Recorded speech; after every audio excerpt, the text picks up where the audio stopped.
Welcome, atheists, agnostics, skeptics, freethinkers, naturalistic philosophers, and today we're going to add brights and secularists to the list. At Seattle Atheist Church, we call ourselves atheists because we don't believe in gods, and you'll never hear anything supernatural talked about from the podium.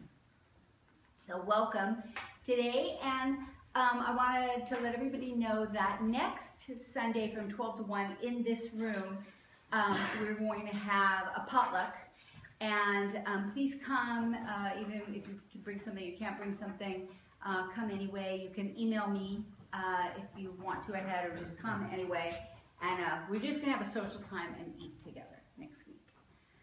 And it will be because it's the National Day of Prayer is coming up, and so atheists are organizing National Day of Reason events, and this is our National Day of Reason event.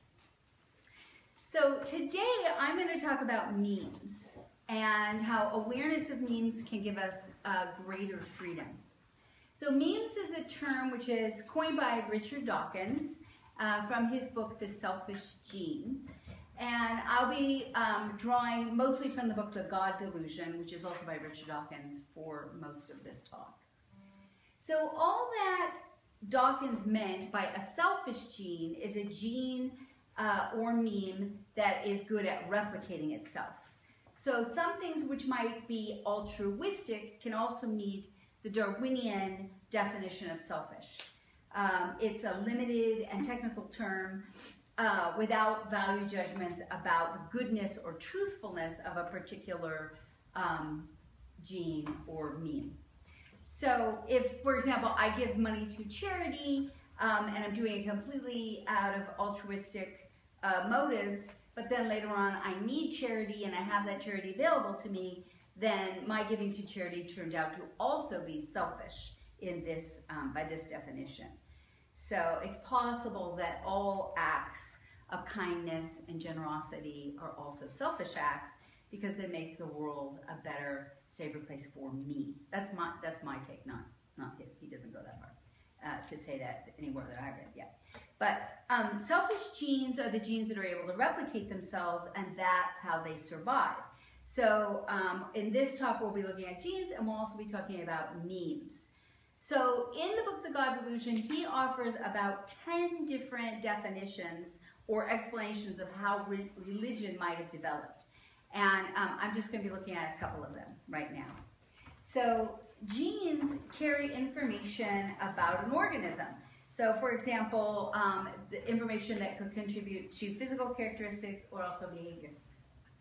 They take, let's take a physical example. So gene clusters acting together can control physical attributes, right? We have genes for color, eye color, color blindness, the shape of the hairline, the texture of the hair, whether or not you have freckles, whether or not you can roll your tongue, and your earlobe attachment, right? And allele, by the way, stop me if I'm not pronouncing anything correctly or whatever. Believe it or not, all of this stuff is stuff that I had never heard before, which is embarrassing. And I know we have scientists in the group, and I know, hi, welcome. And I know that we have, you know, but that's why we have, that's why we do this, is because the point is to learn and to grow. So anyway, an allele is an alternate form of the gene that can be present on a chromosome. And an example would be eye color. So eye color has alleles that, depending on which one is present, can mix together to create 12 different eye colors. And it was kind of interesting to look and see, like here I have some really interesting, you know, when you see people have 2 different color eyes or whatever like that, you can get some interesting variation that way. And the alleles compete for replication when the bodies of the alleles survive. So if a particular allele gives your body a survival advantage, then it'll be more likely to survive and to replicate. But sometimes behaviors, so that can be physical characteristics, that can also be for behaviors. And sometimes it can, something which is advantageous for survival can misfire. So here's an example. A reed warbler has a behavior where it's dropping bits of food into the gaping beaks of babies in its nest. But a cuckoo bird can sneak her baby into the bird's nest, and then the bird feeding it will be actually feeding a baby that is not like its own gene pool.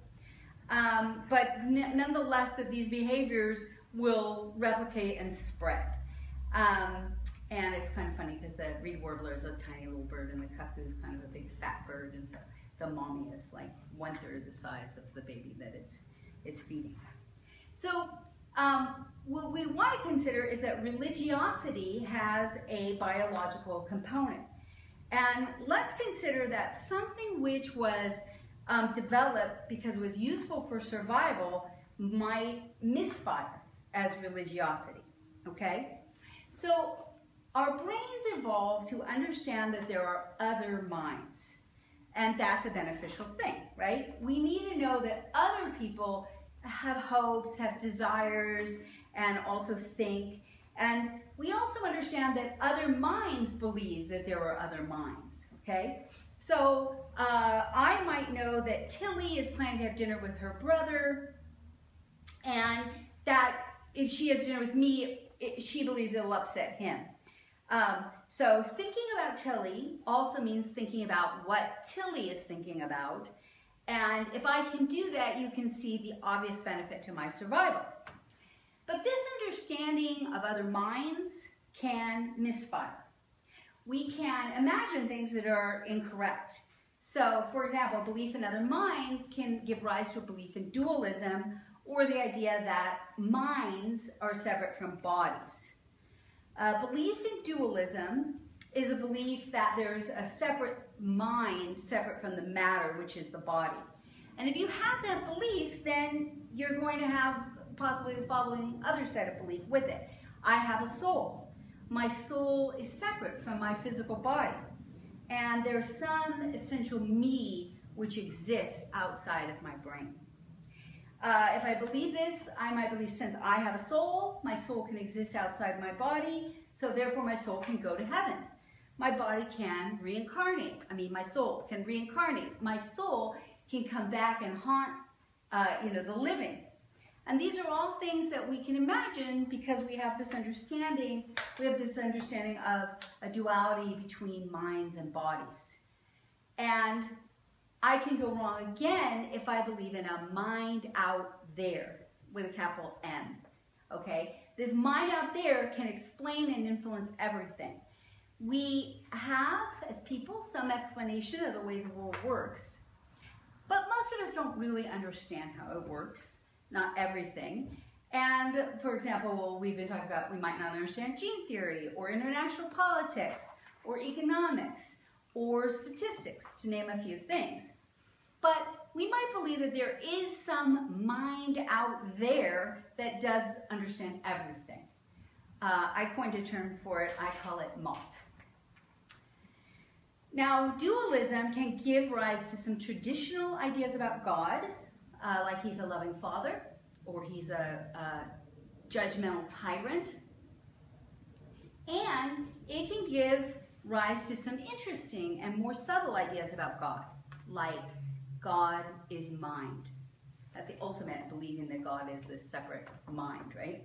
And when I'm talking about mind here, I'm talking about mind the way they use it in the church science of mind, okay? The mind is a word they use synonymous with God. And both ideas about God ultimately arise from the idea that mind is separate from matter and it's something beyond the physical, okay? So that's relevant too because there was someone who came at Easter who was talking to me about science of mind and thought science of mind was an atheist church. But actually, I do know quite a bit about science of mind, and they believe in God, for sure. They just define it in a kind of slightly more interesting way. So another thing about the way our brains evolved is that we evolved to seek out and form loving, committed relationships. We could argue that genes for romantic love are favored because parents that form lasting pair bonds, are stuck around. It would stick around after the baby was born and would help to raise healthy offspring. So we're wired up to fall in love. And then once we fall in love, there's this exciting, intoxicating, hormonal cocktail which hopefully keeps us there. But when we take this belief in God, the traditional God or the New Age God, as a mind out there, and we take this impulse for romantic love, and you mix them together, sometimes we end up with people having actually a romantic love for God. So Teresa of Avila is a saint who imagined that she was visited by a seraph whose face was glowing with love, and he had a rod with a flame of fire on the end, which he thrust into her heart repeatedly until it inflamed her bowels. Okay?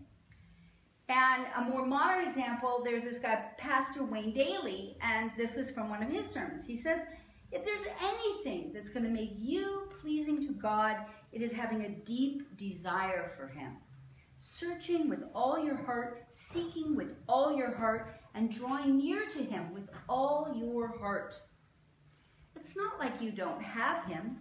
It's not like you don't know him. You do have him, and you do know him. But what is going to please God and what is going to bring you closer is your deep desire for him.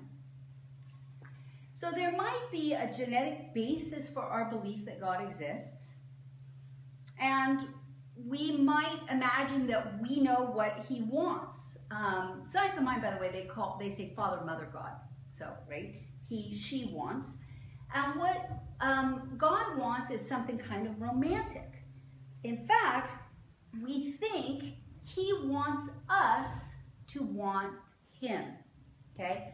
God is up there singing Cheap Trick, I want you to want me right now, okay? So that's genes. But Dawkins had a really interesting idea. He added something new to this mix. He wondered if cultural practices also might be replicated and spread based on how well they could be replicated and survive. And he called these beliefs memes. And groups of memes he called memeplexes. Now, the word meme today is really being abused. People talk about memes when what they really want to say is crazy stuff circulating on the internet. Does anyone remember the song Going Gangnam Style? Gangnam Style? Yes. It is one of the most downloaded and parodied songs on YouTube videos of all time. It was the first YouTube video to reach 1 billion downloads, or views, whatever, sorry. The whole song is in Korean, and the guy dances around like he's on an imaginary horse, okay? That's the thing. And the only words of English in the song are, hey, sexy lady. Yeah. Thank you. Thank you for pretending to never have heard of this song. But it was a meme. And 1 billion downloads and people all over the world singing the same phrase and moving in the same way is actually really powerful, right? And I don't know what exactly it says about people that everyone went Gangnam Style, but I do know that that's an example of a meme which is getting replicated throughout the culture, right? Recently, another meme that is more encouraging was Je suis Charlie, that whole campaign, right? Memes don't always have to be about religion, as those two examples tell. But Dawkins lists like 8 memes that support religion. So the first one is, and I would add my loved ones, will survive after death.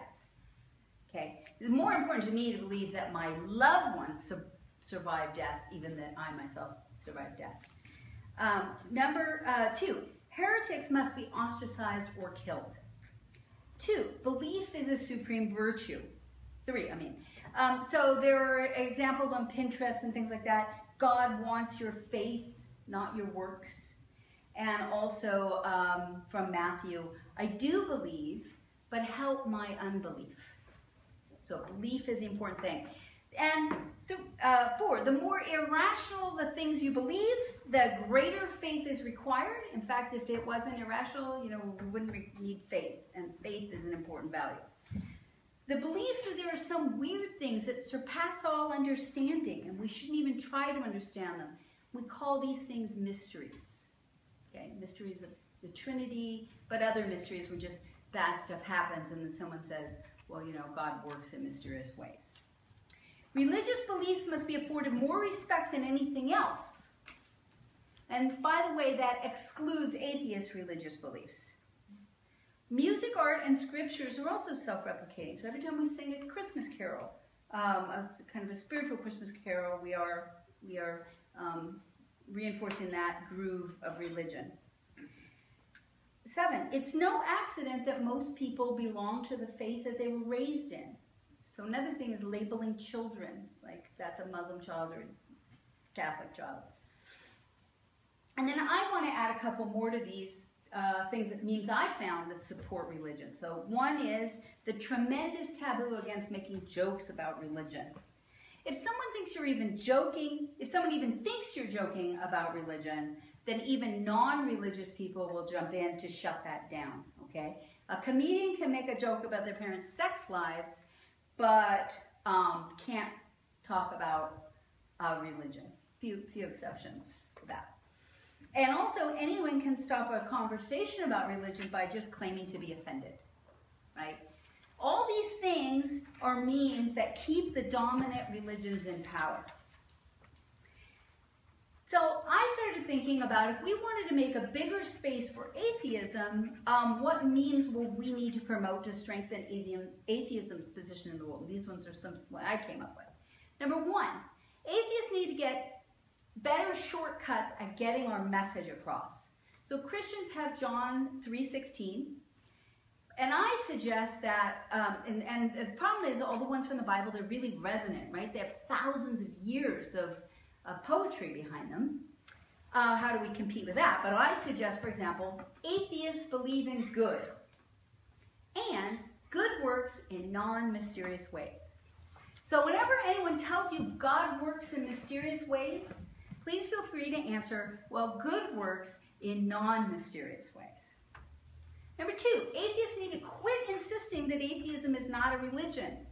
It is an attempt to answer the big questions, and the memeplex here would include both atheism is a lack of belief in gods, and also scientific naturalism explains why we don't believe in God and what we do believe in. Okay? Number 3, if possible, use the label atheist. I really do understand the fear of being discriminated against. And for that reason, we open our sermons with a full half dozen different names that atheists use, alternatives. But hopefully the word atheist is becoming more accepted, and I think it helps when we use it.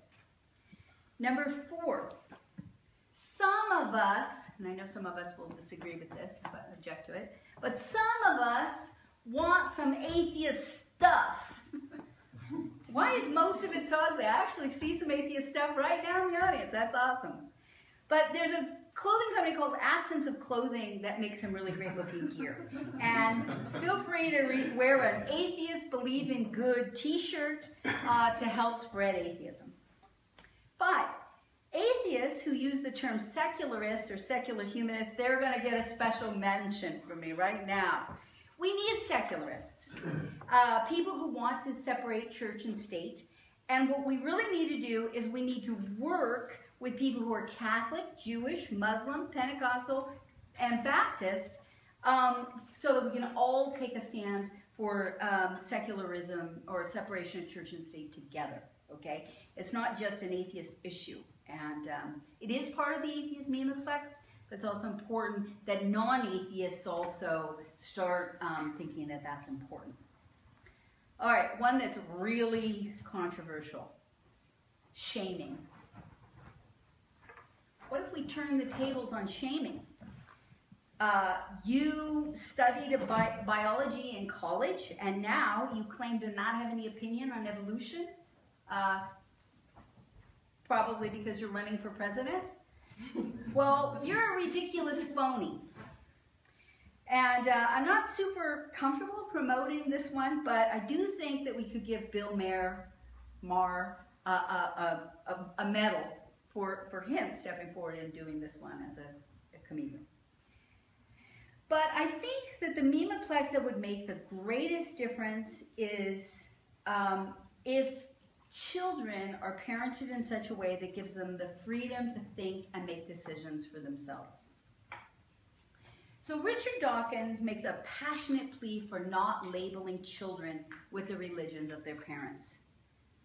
And I did some thinking about that. But what I ultimately came up with is that, to me, a bigger issue is that children should be raised to think for themselves and given space to think for themselves. The Brights, which is yet another name for atheists, say that children can't even become a Bright if they feel pressured by their parents. And that's because children shouldn't be coerced into a religious faith.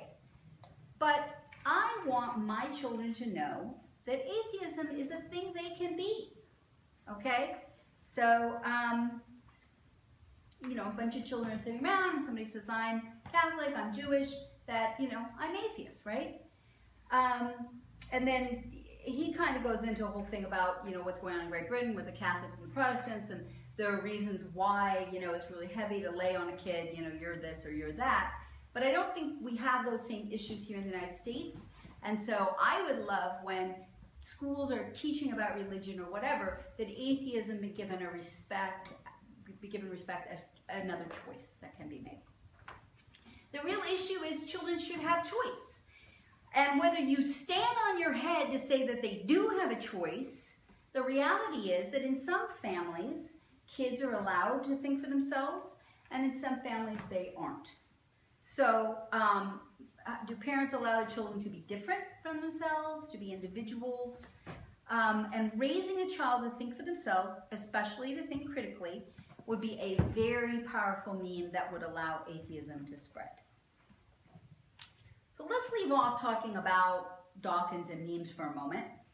And I want to talk about that piece of how much freedom do you have to be who you are. So the work of Murray Bowen, who was a psychologist who did work on differentiation, talks about how a child gets differentiated from their parents and later in life from your spouse, right? So how much you see yourself as an individual and you're able to be your authentic self, and that forms in early childhood, and then when you grow older and get into relationships, you kind of bring that with you. An atheist parent, like any parent, might say to their child, you have a choice. But there might not actually be a choice if the parent is domineering or controlling.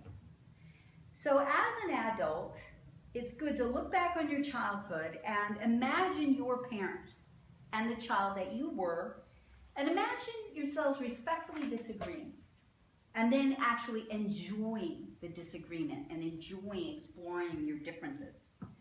If you can imagine this, it is a really good sign, and it will help you be able to think independently now. But, you know, in a situation where you feel very differentiated, you will form your own religious opinions, and you'll form them at whatever age you form them, which might, in fact, be in childhood. Murray said, a solid self is non-negotiable with others. It is composed of an individual's firmest convictions and most integrated beliefs. The pseudo-self, by contrast, consists of other people's opinions, absorbed as one's own without any personal conscious commitment to the beliefs and convictions underlying the opinions absorbed. As a person becomes more differentiated, the importance of solid self increases, and the influence of pseudo-self correspondingly decreases. A meme for this idea is the more I love my decisions, the less I need others to love them. And that is our goal, to be able to think, form our own beliefs and convictions, integrate them into our daily lives. To conclude, we all want to maximize our freedom. Be on the lookout for memes, and even create a few that serve your interests and hope that they catch on. Look into how much personal freedom you have to think and act for yourself and take steps to actively try to expand it. So this is always a little forced, but I will end the way I always do. It's a meme I'm hoping will catch on. Atheists believe in good. Good works in non-mysterious ways. So, thank you very much.